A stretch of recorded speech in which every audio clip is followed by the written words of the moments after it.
We were shearing at 2 different sheds, and they're probably an hour apart.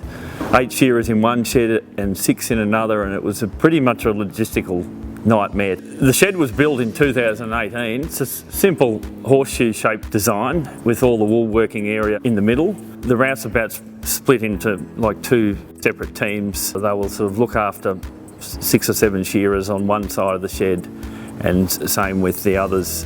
We have safety cut-off switches. At a push of the button, anyone in the shed can shut the whole thing down.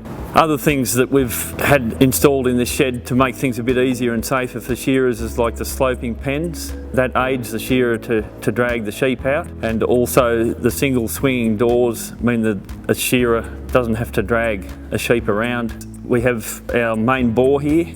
It's also where we live, so it's essential that we have good capacity to be able to water the sheep.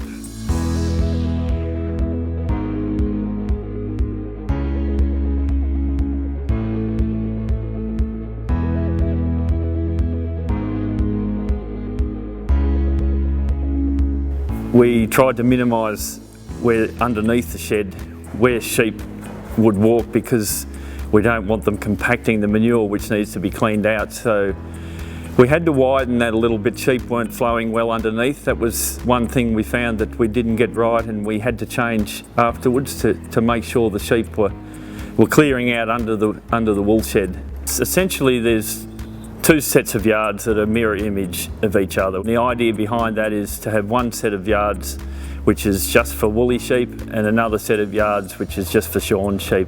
We have a double working race which we use for condition scoring. All the sheep condition scored off the board here, and we treat them according to their condition to try and get them primed for joining, which happens 2 to 3 months after shearing.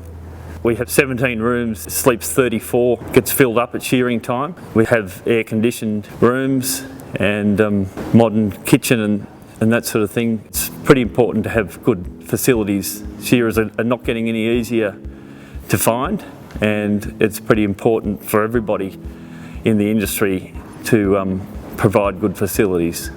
The sheep only come to this shed for shearing. All the crutching is done around the property at different sets of yards on a mobile crutching trailer, which saves a lot of time. We've found containment feeding to be a very good tool in this part of the world, and that allows us to, in drier times, to lock our sheep up in a small area and save our landscape from degradation to overgrazing, and we provide the animal feed for those sheep that are in that area. And we still have the sheep on hand if the season changes, which it can do quite quickly.